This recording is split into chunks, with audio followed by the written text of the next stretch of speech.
Willow Bennett should have seen it coming. The antique shop was thriving. Customers lining up for her carefully curated 19th century finds. But Jeffrey's voice cut through the quiet afternoon. Like broken glass, you think you're so damn smart, don't you? His words slithered across a small apartment above the shop.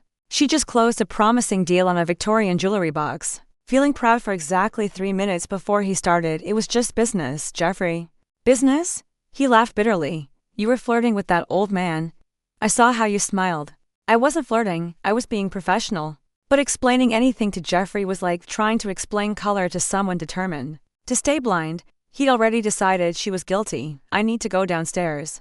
The peed-on estate pieces need cataloging. No. His hand slammed against the kitchen table. You're not going anywhere. The sound echoed through the apartment. Willow flinched. Hating herself for it 6 months ago, she would have fought back. Now she just stood there, watching him pace like a caged animal. You know what your problem is, Willow? You think you're better than everyone else with your fancy antiques and your college degree. That's not true, isn't it? You act like you don't need me, like you're some independent woman. She had been independent once. Now she felt like she was drowning in his jealousy. Jeffrey grabbed the nearest object, a priceless Ming vase she'd been restoring. The blues and whites swirled together like captured sky. Jeffrey, please. That's worth $15,000. Is it worth more than us? Of course not. But the vase hit the floor. With a sound like thunder, porcelain shards scattered across the hardwood. Centuries of craftsmanship destroyed in seconds. Look what you made me do, he said. His voice suddenly quiet. If you hadn't been so stubborn, this wouldn't have happened. Willow stared at the fragments, each piece reflecting the afternoon light. The vase had survived wars, revolutions, natural disasters. It couldn't survive Jeffrey Barnes. Clean it up, he said, grabbing his jacket. I'm going out. The door slammed behind him. She knelt among the broken pieces, carefully collecting each fragment. Maybe she could restore it. Maybe some things could be fixed.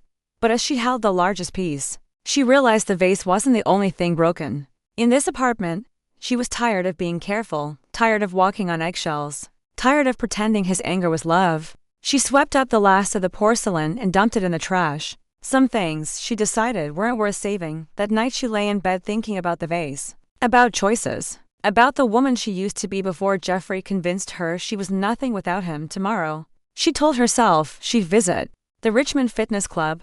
She'd seen their advertisement for a spring fitness challenge. Maybe it was time to challenge herself in more ways than one. 2 weeks after the vase incident, she got the call that changed everything. Mrs. Eleanor Peaton's granddaughter wanted to meet about the estate appraisal. Willow had been expecting someone older, another collector with deep pockets and discriminating taste. Penelope Hughes was nothing like that. Penelope walked into the shop like sunlight through stained glass. Blonde hair caught the afternoon rays streaming through the front windows, and when she smiled, her blue eyes sparked with genuine warmth. She looked maybe 28, wearing a simple dress that probably cost more than Willow's monthly rent. Miss Bennett. I'm Penelope. Thank you for meeting with me. Her handshake was firm but brief, professional. Please, call me Willow. I'm sorry for your loss. Your grandmother had exquisite taste. She did. Penelope's voice caught slightly. I'm afraid I don't share her expertise. That's why I need you. Willow led her to the back room where the estate pieces waited. In boxes, jewelry, silverware, delicate porcelain covering every surface. Penelope gasped when she saw the collection. There's so much. Your grandmother was quite the collector. Willow lifted a strand of pearls, letting them catch the light.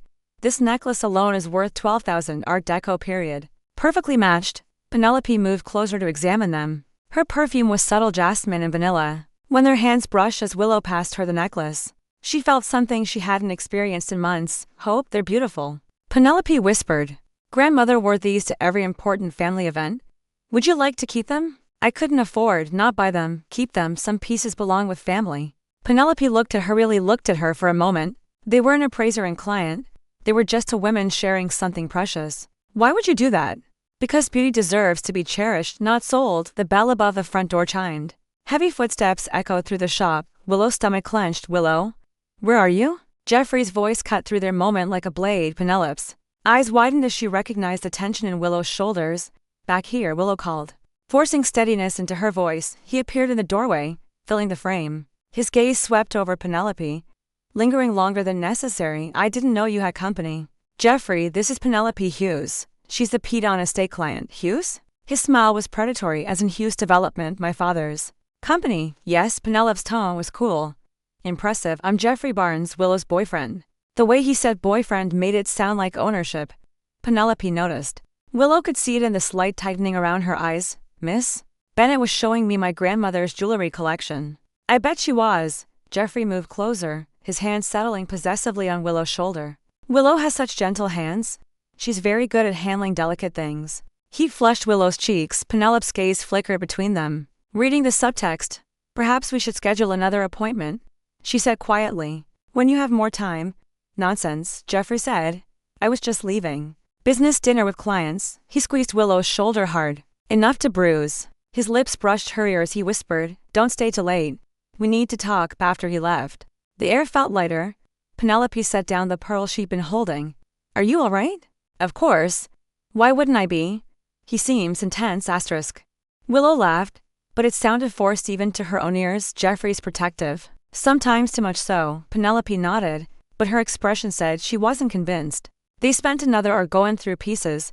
Conversation stayed carefully professional, but Willow caught Penelope watching her when she thought she wasn't looking. When Penelope left, she pressed a business card into Willow's palm. Call me if you need anything. I mean anything, Willow. After she was gone, Willow stood in the empty shop holding the card. Something about Penelope Hughes made her remember who she used to be. Before Jeffrey, before she learned to make herself smaller. The fitness club advertisement was still on the counter. Maybe it was time to reclaim more than just her strength. The Richmond Fitness Club smelled like determination and rubber mats. Willow had finally escaped Jeffrey's suffocating presence, claiming she needed to run errands. The Spring Fitness Challenge poster had caught her days ago, and today she was doing something about it. First time here. The receptionist smiled warmly. The challenge starts in 10 minutes. You'll love it. Willow signed the waiver, with hands that barely trembled. Working out used to be her sanctuary in college. Before Jeffrey convinced her, gyms were meat markets, where women went to attract attention. The main floor buzzed with energy. 30 people stretched on colorful mats, chatting and laughing. She felt like an outsider. But at least she felt something other than fear. Willow? She turned to the familiar voice. Penelope Hughes stood behind her in workout clothes that made her look younger, more approachable. Her blonde hair was pulled back in a ponytail, and she looked genuinely happy to see her. Penelope, I didn't expect to see you here. I signed up last week. Are you doing the challenge? Thinking about it, we could partner up. It's more fun with a friend. The word felt foreign. Jeffrey had isolated her from her old friends, claiming they were jealous of their relationship. I don't know if I'm fit enough. It's not about being perfect, it's about trying. Something in her voice convinced Willow. They found spots near the back, spreading their mats side by side. The instructor, Sarah, explained the 6-week challenge: cardio, strength training, yoga. Partners will support each other through tough days and celebrate victories together. Penelope grinned at Willow. Partners. The first session nearly killed her. Her body had forgotten how to move without Jeffrey's criticism echoing in her head. But Penelope stayed beside her through every burpee, every plank, every moment. She wanted to quit. You're stronger than you think, Penelope said as they cooled down. I used to be.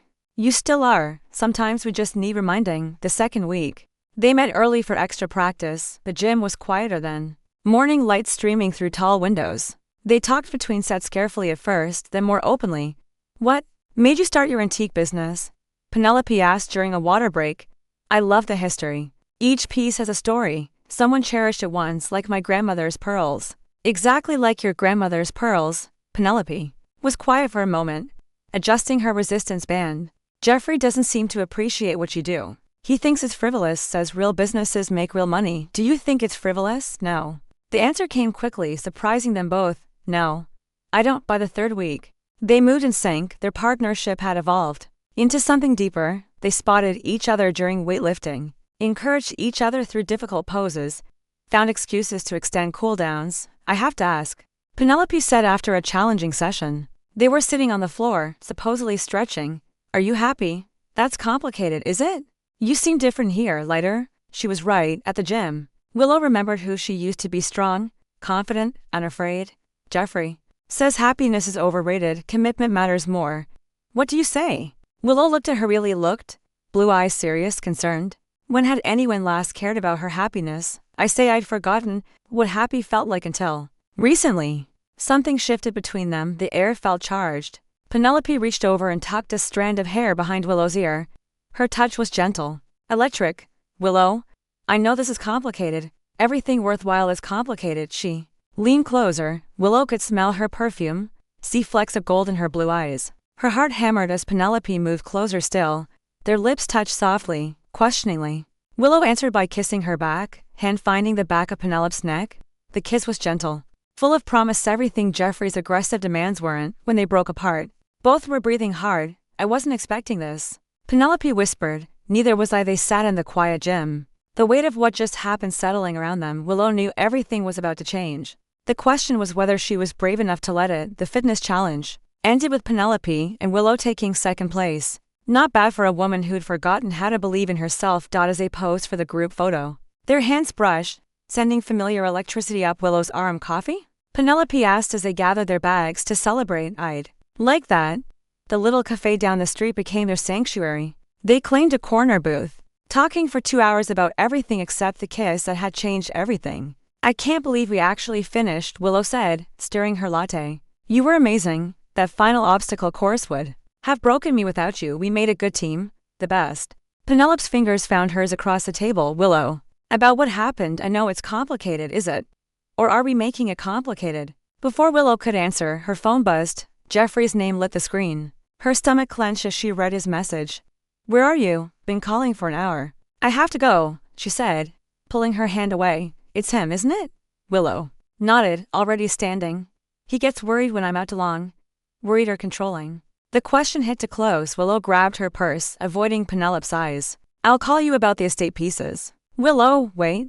But she was already leaving, Jeffrey's anger pulling her home like gravity. He was waiting, pacing the apartment. 3 hours, Willow?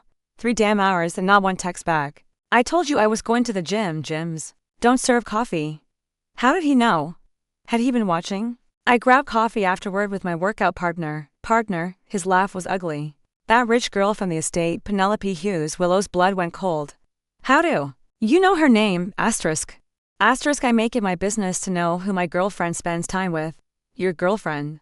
The words tasted bitter.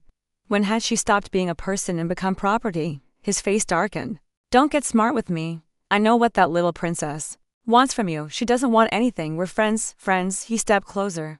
Is that what you call it when she looks at you like she wants to eat you alive? You're being ridiculous. Am I? I see how you light up around her. Like she's something special. She's a client, Jeffrey, nothing more.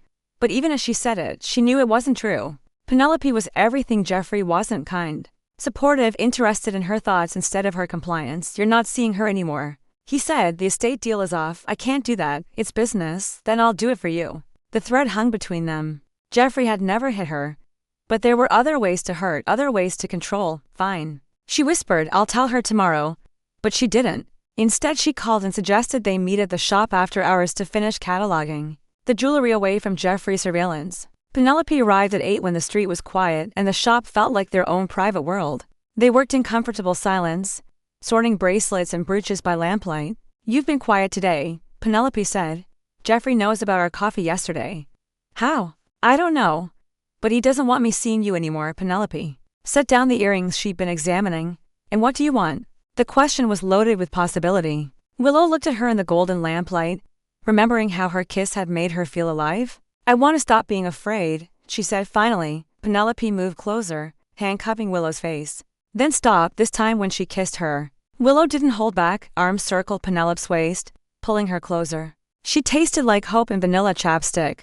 Hands threaded through hair as the kiss deepened. They broke apart, breathing hard. The space between them crackled. Willow, Penelope whispered against her lips. I've wanted this since the day I met you. I know. God, I know.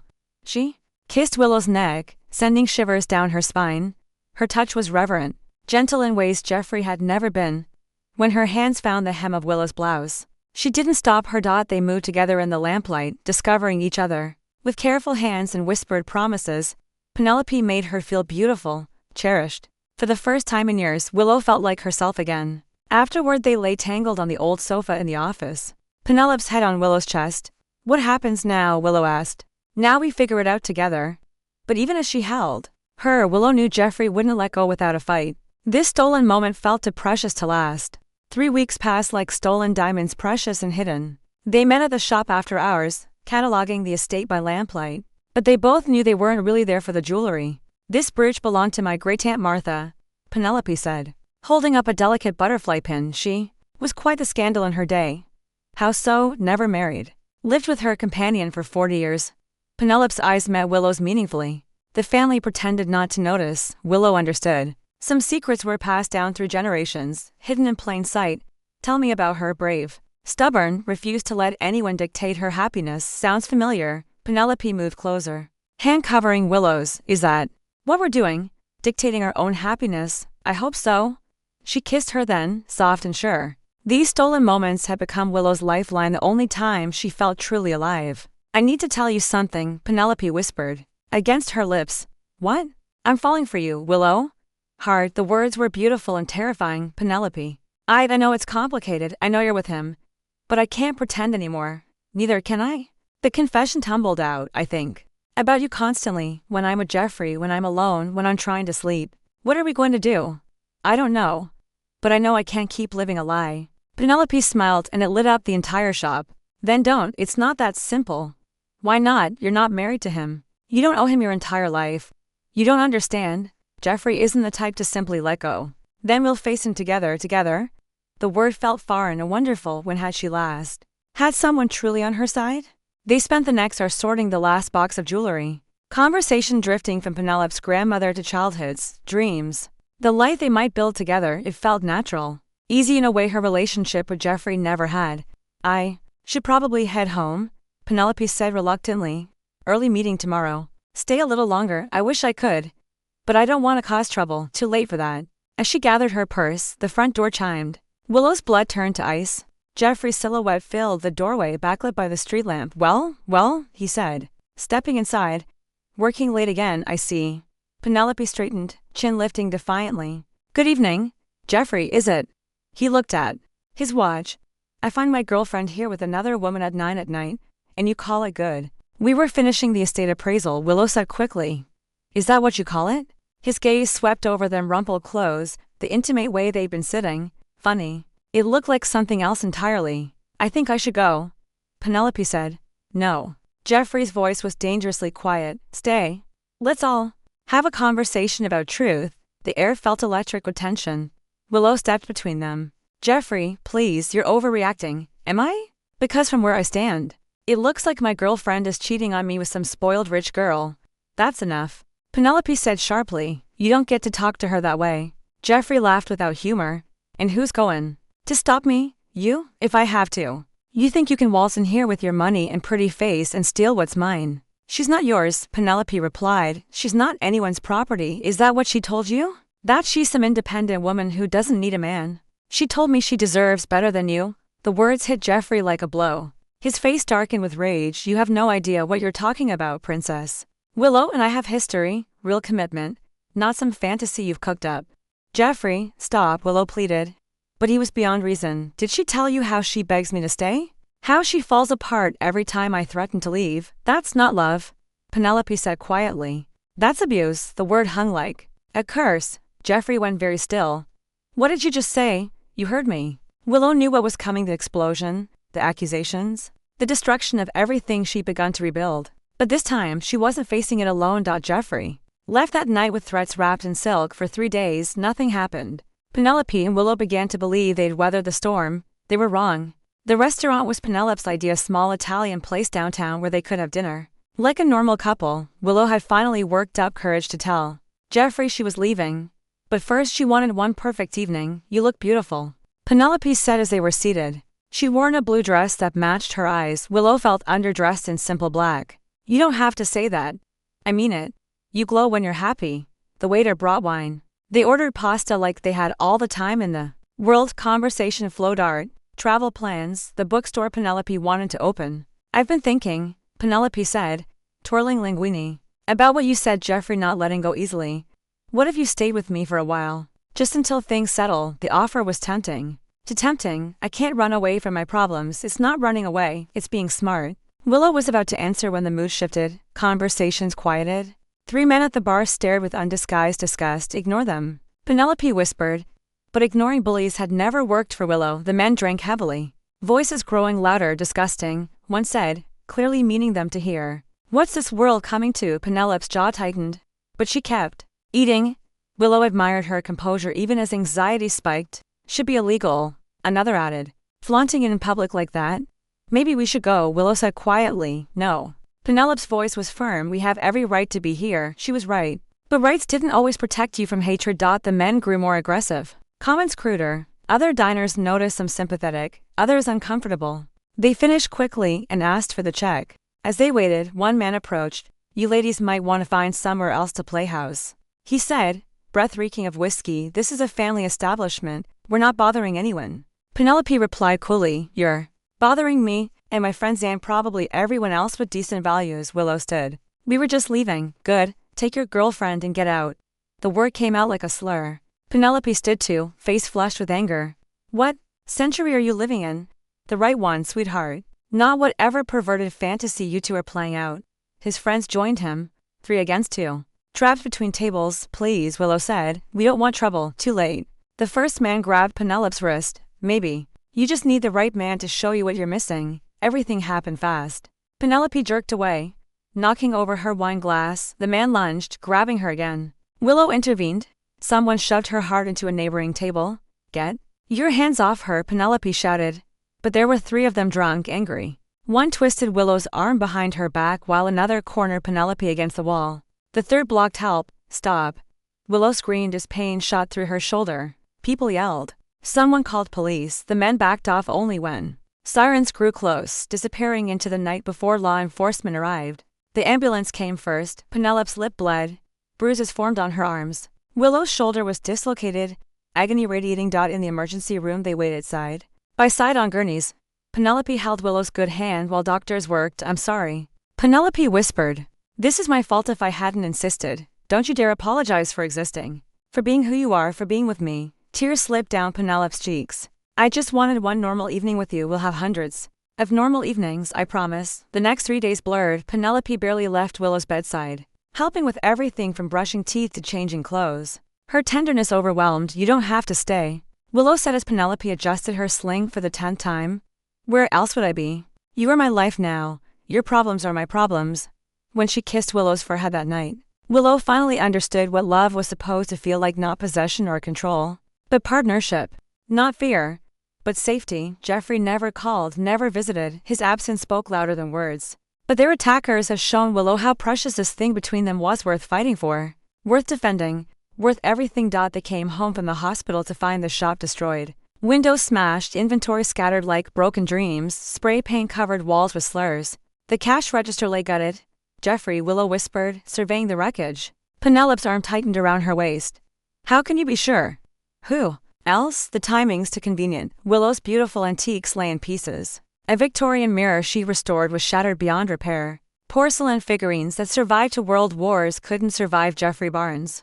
I'm calling the police, Penelope said. What's the point? No witnesses, no proof. So he just gets away with this. Willow picked up a broken music boxes. Tiny ballerina decapitated. He's just getting started. The insurance adjuster came the next day, a tired man with kind eyes who whistled low at the damage. Looks personal. Any idea who? Willow almost said Jeffrey's name. Almost let the chips fall. But Jeffrey was smart. He'd have an alibi. Witnesses, no idea. After he left, Penelope found Willow sitting among the ruins holding pieces of her grandmother's tea set. Let me help. Money, connections, whatever you need. I can't take your charity. It's not charity, it's love. The word hung between them, beautiful and fragile as broken china. He'll come after you next, Willow said. Jeffrey doesn't give up. Let him try. But Jeffrey was cleverer. He didn't come directly. Instead, he poisoned everything he touched. First, the credit card company called, fraudulent charges reported, cards frozen. Then the landlord, anonymous complaints about noise, drugs, prostitution. All lies, but investigations took time. Rent came due. Willow couldn't pay. This is harassment, Penelope said. We can prove it's him. Can we? He's covering his tracks. Wrong numbers. Asked for escort services. Pizza deliveries she never ordered. Taxis honked at 3 a.m. The worst was the night he followed them.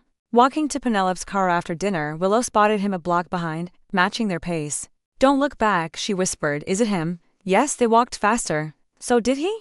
When they reached the car, Penelope fumbled keys while Willow watched his silhouette.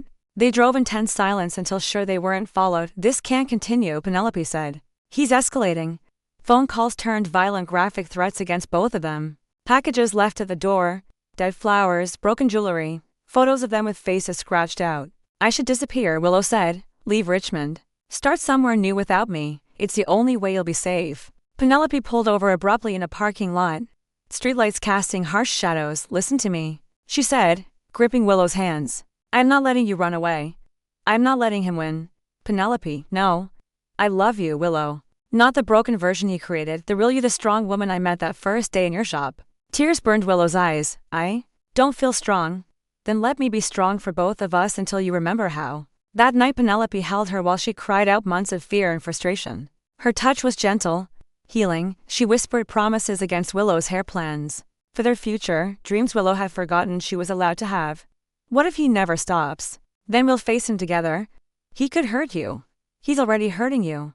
That's unacceptable. When Penelope kissed her, it tasted like determination. Like hope, like everything Jeffrey had tried to steal but couldn't quite reach outside. A car engine rumbled past, Willow tensed, listening. But it faded still. She knew Jeffrey was out there, planning his next move. I'm tired of being afraid, she whispered. Then let's stop being afraid. How? By fighting back. The idea was terrifying and exhilarating. For months she'd been Jeffrey's victim. Maybe it was time to become something else, his equal. His opponent, his nightmare. The woman who refused to disappear. Documentation became obsession. Every call, text, unexplained package. Penelope bought a small digital recorder. Willow carried it everywhere Jeffrey might appear. Evidence is everything, Detective Martinez said when they finally went to police. She was a small woman with sharp eyes who'd seen too many domestic situations go wrong. Without proof, it's he said, she said, the evidence mounted credit card fraud, property destruction, stalking. But Jeffrey stayed just within legal boundaries. We can file for a restraining order based on what you have, Martinez said, reviewing their folder. But understand, it's just paper. It won't physically stop him. What will? Penelope asked. Prosecution, jail time. But we need him to slip up first. He slipped up 2 days later. Willow was closing the shop early, still rebuilding. When Jeffrey appeared in the doorway, no witnesses, just him, her, and months of accumulated rage. Hello, Willow? Her hand found the panic button Penelope had installed behind the counter. One press alerted police and started recording. Get out, Jeffrey. You're not welcome here. Not welcome? He stepped inside, closing the door. This is my girlfriend's shop. Our shop, really, considering how much I've invested in your success. The recorder was running. She needed him to keep talking. We broke up. I told you that. You told me a lot of things, most of them lies. He moved closer, voice dropping to the intimate tone that once seduced her. But I forgive you. That lesbian phase is over now. It's not a phase, sure it is. Rich girls like Penelope use women like you for entertainment. When she's done playing house, she'll find a husband and real security. His words hit old insecurities. But Willow refused to let him see. You're wrong about her. About us, am I? Then why hasn't she taken you home to meet her family? Why are you still sneaking around like teenagers? Because we were taking things slow. Because she respected my need for privacy while your legal harassment continued. But doubt crept in anyway, exactly as he'd intended. She loves me, Willow said. She loves the idea of you, the broken bird she can rescue. But what happens when you're not broken anymore, when you don't need saving? Get out. I don't think so. He was close enough now for her to smell his cologne. We need to finish this conversation. There's nothing to finish. His hand touched her cheek, deceptively gentle. 6 years, Willow. 6 years we built together. And you're throwing it away for what? Some experimental lesbian fling. Willow jerked away. Don't minimize what Penelope and I have. What do you have, really? His voice turned cruel. Great sex. Revolutionary emotional connection, please. You think you're the first confused woman she seduced with daddy's money. Stop it. She's slumming, darling, playing with the poor girl from the wrong side of town. When reality sets in, she'll run back to her country club friends and leave you with nothing. That's not true. Prove it. Call her right now. Tell her I'm here. See how fast she abandons you when things get messy. Willow's phone was in her hand before she realized it. Jeffrey smiled at her reflexive obedience. There's my girl still jumping when I say jump. I'm not your girl. You'll always be my girl. His thumb traced her jawline. First love never really dies, does it? The shop door chimed. Penelope stood there, face pale with fury. Take your hands off her. Jeffrey didn't move. Well, the cavalry arrives right on schedule. I called the police. Penelope said, they're on their way. For what? Talking to my ex-girlfriend? That's not illegal yet. That's when Willow made her choice instead of cowering. She stepped into her own power. No. But violating a restraining order is. She held up the recorder. Everything you just said is on here, the threats, intimidation. Unwanted contact. Jeffrey's face went white. You set me up. You set yourself up. I just provided the rope. Police arrived as Jeffrey tried to leave. Detective Martinez herself took him into custody. For the first time in months, Willow watched him being controlled instead of controlling. This isn't over, he called as they led him away. But it felt like it was. That night Penelope and Willow celebrated in the apartment above the shop, not with champagne or fancy dinner, but with quiet touches and whispered promises. I'm proud of you, Penelope said, fingers running through Willow's hair as they lay tangled together. You were incredible today. I was terrified, brave. People usually are. When she kissed her, it tasted like freedom, like the future they could finally build without looking over their shoulders. Her hands mapped Willow's body like memorizing every inch. Willow responded with months of suppressed passion. They made love slowly, reverently celebrating not just desire, but survival. Penelope whispered her name like a prayer. Willow answered with her whole body, her whole heart. Afterward, holding her in the darkness, Willow felt something she hadn't in years. Peace. 6 months later, Bennett and Hughes Fine Antiques opened its doors to well-wishers and curiosity seekers. The shop gleamed with fresh paint and new security. But the real treasure was the woman standing beside Willow cutting the ribbon.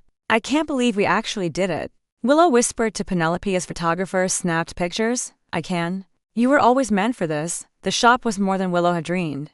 Penelope's business acumen had transformed her modest operation into something spectacular. Her networks brought serious collectors. Willow's expertise ensured every piece had a story worth telling. Miss Bennett, a reporter pushed forward. How does it feel to rebuild after such a difficult period? Willow glanced at Penelope, who nodded encouragingly. They'd agreed to be honest. It feels like coming home, Willow said. Sometimes you have to lose everything to find what really matters. And what matters most is partnership in business and in life. Later, as a crowd thinned, Mrs. Chen from the flower shop next door approached with a knowing smile. You to make a beautiful couple. It's about time this neighborhood had some real romance. Penelope blushed but didn't deny it. They'd stopped hiding months ago, and Richmond had surprised them with its acceptance. Double quotes Mrs. Chen. Penelope said, "Have you met my girlfriend officially, girlfriend?" The word still sent butterflies through Willow's chest, not because it was new, but because it was real. As evening wound down, Detective Martinez stopped by. Jeffrey's trial was scheduled for next month. Stalking, harassment, destruction of property. She listed. His lawyer's pushing for a plea deal, but the prosecutor thinks we have a strong case. What happens if he's convicted? Willow asked. Prison time, mandatory anger management, most importantly a permanent restraining order. After she left, Penelope and Willow cleaned up from the grand opening. The normalcy struck Willow, loading wine glasses into the dishwasher, straightening chairs, counting the till. Domestic moments she'd never thought she'd enjoy.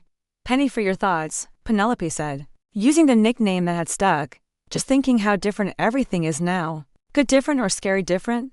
Good different, definitely. Good different. Penelope wrapped arms around her from behind. Willow leaned into her warmth. Through the front window they saw their reflection, two women building something together. That belonged to them both. I have something for you, Penelope said, retrieving a small wrapped box from behind the counter. It's not my birthday, it's the shop's birthday. Our birthday, really. Inside was a vintage key engraved with intertwined initials W and P surrounded by tiny roses. It's the key to the safety deposit box where I'm keeping grandmother's pearls, she explained. The ones you said should stay with family asterisk. Penelope, you are family now. The family I chose. Willow turned the key over in her palm, feeling its weight. It was more than jewelry, more than a gesture. It was a promise. I love you, she said. The words came easier now. I love you too. When Penelope kissed her this time, it wasn't desperate or stolen. It was confident, open, unafraid, the kind of kiss that said they had all the time in the world. Outside, Richmond settled into evening. Cars passed the window. People walked dogs. Life continued its ordinary rhythms. But inside Bennett and Hughes Fine Antiques, something extraordinary was happening. Two women who'd found each other in the wreckage of broken dreams were building something new, something that would last. The brass nameplate on the door caught the streetlight, gleaming like a promise, not just a business, but a life, not just survival, but joy. Willow had spent years believing she wasn't worth fighting for. Jeffrey had convinced her she was lucky to be tolerated, grateful to be chosen. But Penelope showed her a different truth. Love wasn't about being chosen. It was about choosing each other again and again every day. As they locked up the shop and headed upstairs to their apartment, Willow realized she wasn't the same woman who'd swept up broken porcelain months ago. That woman had been afraid, controlled, diminished. This woman was free. This woman was loved. This woman was home. The antique key in her pocket felt warm against her palm, a reminder that some treasures were meant to be shared, some stories were meant to have happy endings, and some chains, once broken, could never be forged again. Asterisk.